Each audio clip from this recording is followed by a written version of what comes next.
তখন মূল আমাদের আন্দোলনের কারণে আমাদেরকে দেশের মধ্যে পাঠিয়ে দিয়েছিল আর কি। তো পাঠিয়ে দেওয়ার কারণ হচ্ছে আমরা ওইখানে মিছিল করছিলাম। মিছিল করার কারণ হচ্ছে আমাদের এখানে যে পরিমাণ স্টুডেন্টদের উপর নির্যাতন করা হয়, ছোট ছোট বাচ্চাদের উপর যে পরিমাণ নির্যাতন করা হয়, এগুলো আমরা সহ্য করতে পারি নাই। দেশের প্রেম আমাদের ভিতরে আছে বিধায় আমরা মিছিল করছি। তো স্টুডেন্টের উপর যে নির্যাতন, যেভাবে হত্যা করা হয়, ছোট ছোট বাচ্চাদেরকে, মাসুম বাচ্চাদেরকে কিছু বোঝে না, ওদেরকে পর্যন্ত যে পরিমাণ হত্যা করা হয়, তো এগুলো দেখে আমরা আর বসে থাকতে পারি নাই। ভিতরে একটু একটু অনেকটা খারাপ লাগতেছিল। যার কারণে মিছিলে, যে আমার দোকানের সামনে মিছিল হয়েছিল, তো আমি সারজা 10 নম্বরে ছিলাম। হ্যাঁ, আন্দোলন করতে পারবো না সেটা জানতাম, কিন্তু আমরা তো ওই দেশের বিরুদ্ধে কিছু করতে, ওই দেশের এগেনস্টে আমরা কিছু করতেছি না। আমরা করতেছি আমাদের দেশের এগেনস্টে। আমরা একটা নিন্দা জানাচ্ছি আমাদের দেশ, আমরা আমাদের ভিতরটা প্রকাশ করতেছি, আমরা স্টুডেন্টদেরকে সাপোর্ট করতেছি। বা এই ছোট ছোট বাচ্চাদেরকে যেভাবে হত্যা করা হচ্ছে, এগুলো দেখে আমাদের ভিতরে তো আর খুব অনেকটা ইয়া হচ্ছে।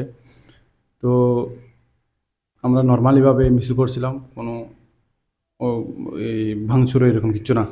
নর্মালিভাবে মিছিল আসরের পরে এমনি সেটা 19 তারিখ, 19 তারিখ আসরের পর আমাদের দোকানের সামনে মিছিল হয়েছিল। মিছিলের মধ্যে এই মিছিল শেষ হয়েছে সুন্দরভাবে। ওইখানে পুলিশ আসছিল, পুলিশও কিছু বলে নাই ওই সময়। পুলিশ আরও ব্যারিকেড দিয়ে ইয়ে ছিল, ব্যারিকেড দিয়ে ওরা আমাদেরকে আরও ওদের ওদিকে, আমরা যেখানে থাকি ওইখানে একটা পুলিশ স্টেশন আছে, পুলিশ স্টেশন দিয়ে না যাওয়ার জন্য ওরা বলছে ঘুরে চলে যাও। ওইখানে একটা মোড় আছে, মোড় ছিল, মোড়ের মধ্যে বলতেছে ঘুরে চলে যাওয়ার জন্য। ওইভাবে আমরা চলে গেছি। কিন্তু পুলিশরা কিছু, কিন্তু ওই দিন রাত্রিরে আমাদের দেশের থেকে ছাপ দেওয়া হয়। ওই আমাদের যে প্রধানমন্ত্রী ছিল আগে, শেখ হাসিনা, উনি আমাদেরকে ওই ওনার এখান থেকে কল করা হয়, অ্যাম্বাসিডারদেরকে কল করা হয়। অ্যাম্বাসিডাররা কিছু কিছু দুষ্ট লোক আছে, এরা এরপরে এমআরএস শেখদেরকে বলা হয়, বা এদের গভর্নমেন্টকে বলা হয় যে এরা জঙ্গি, এরকম এরকম। কিন্তু আমরা তো জঙ্গিও না, এরকম কোনো কিছু না। আমাদের দেশে যা হচ্ছে ওইগুলো নিয়ে আমরা একটু জাস্ট মিছিল করছিলাম, যে এগুলোর নিন্দা জানাচ্ছি, যে এগুলো ঠিক না, যে এইভাবে মারা ঠিক না, এরকম। কিন্তু ওরাও, আমাদের গভর্নমেন্ট যেভাবে ওদেরকে বলছে, ওরাও সেভাবে শুনছে। জেলে নিয়ে যাওয়ার পর ওইখানে কি লাইফের সাথে কি ঘটে যাচ্ছে, কি হয়ে যাচ্ছে, কিছুই বুঝতেছি না। আমরা তো ওদের দেশের বিরুদ্ধে কিছু করলাম না, আমরা জাস্ট আমাদের দেশের বিষয়গুলো একটু তুলে ধরলাম। কিন্তু আমাদের দেশ থেকে বলা হয় ওদেরকে আমরা জঙ্গি, আমরা এরকম এরকম অনেক বিভিন্ন ধরনের মিথ্যা তহমত লাগানো হয় আমাদের উপর। তো ওরাও ওদের স্টেপটা ইউজ করছে, যে কি করা যায়, কেমনি কি যে আমাদের দেশ থেকে বলা হয় সর্বোচ্চ সাজা দেওয়ার জন্য আমাদেরকে। তো ওরা সর্বোচ্চ সাজাটা দিয়েছিল। তো জেলের মধ্যে 2 দিন থাকার পর আমাদেরকে খুঁড়ে নেওয়া যাওয়া হয়। 6 তারিখ আমাদের রায় হয়, মেবি 6 তারিখ। আমার ডেটটা কনফার্ম না, তারপর আমি ট্রাই করতেছি। 11 দিনের দিন, টোটাল 11 দিনের দিন আমাকে আবুধাবির অনুযায়ী 8 দিনের দিন, আর টোটাল মিলিয়ে 11 দিনের দিন আমাকে জেলের মধ্যে নিয়ে যাওয়া হয় আমাদেরকে। ওই নিয়াবাতে প্রথমে নিয়াবাতে নিয়ে যায়, নিয়াবাতে পেপার বানানোর পর নিয়াবা থেকে ডাইরেক্ট জেলে, center jail, Abu Dhabi center jail না, আবুধাবি আল সদর। আল সদর, ওই জেলের নাম হচ্ছে আল সদর জেল।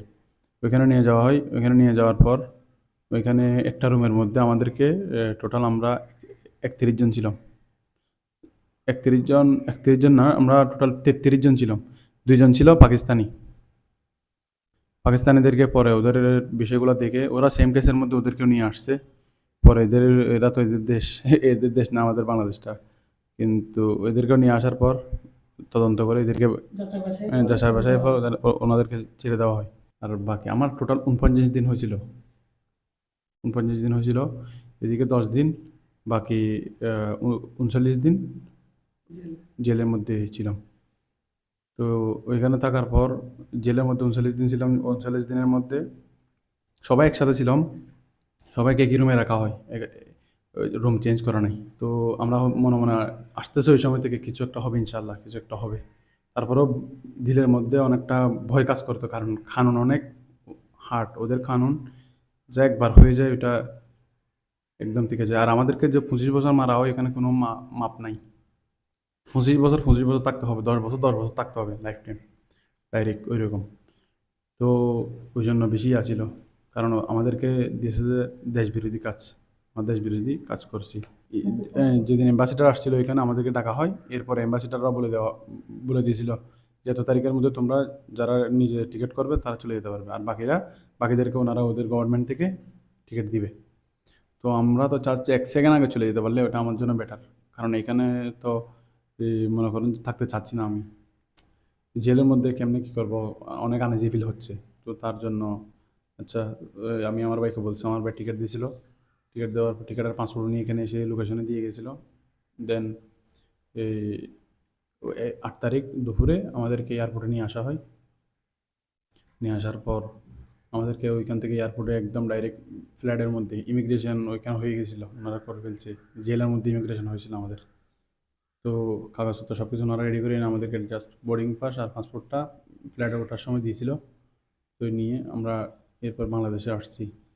বাংলাদেশে আসার পর অনেক কিছু চেঞ্জ, আলহামদুলিল্লাহ অনেক কিছু চেঞ্জ। ডক্টর মোহাম্মদ ইউনূস স্যারকে তো অনেক অনেক ধন্যবাদ, ওনার প্রতি কৃতজ্ঞতা। কারণ উনি আসার পর আমি তো আরও অনেকবার ট্রাভেল করছিলাম। ওই সময় দেখতেছি ফ্লাইট আসছে, ল্যান্ডিং করছে, লাকি নিয়ে যাওয়ার জন্য গাড়ি রেডি, গাড়ি বসা। ফ্লাইট এখনও ল্যান্ডিং পর্যন্ত করে না ভালো করে। দেখতেছি ওখানে লাগেজ নিয়ে যাওয়ার জন্য রেডি। আগে তো এরকম ছিল না, লাগেজ ভেঙে ফেলতো, অনেক ধরনের অনেক ধরনের খারাপ ছিল, পরিবেশ অনেক খারাপ ছিল।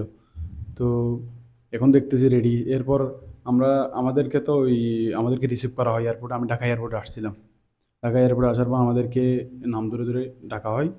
ওইখানে আমাদেরকে অনেক রেসপেক্ট, অনেক সম্মান করছে ওনারা। আর ওনার কাছে আমাদের একটা দাবি থাকবে, যে দাবিটা হচ্ছে যে আমাদের 98টা যেন তুলে নেওয়া হয়। ওই দেশের 98টা যেন উনি বললেই সাথে সাথে তুলে দিবে, কারণ ওনাকে ওই দেশে অনেক রেসপেক্ট করে, অনেক রেসপেক্ট।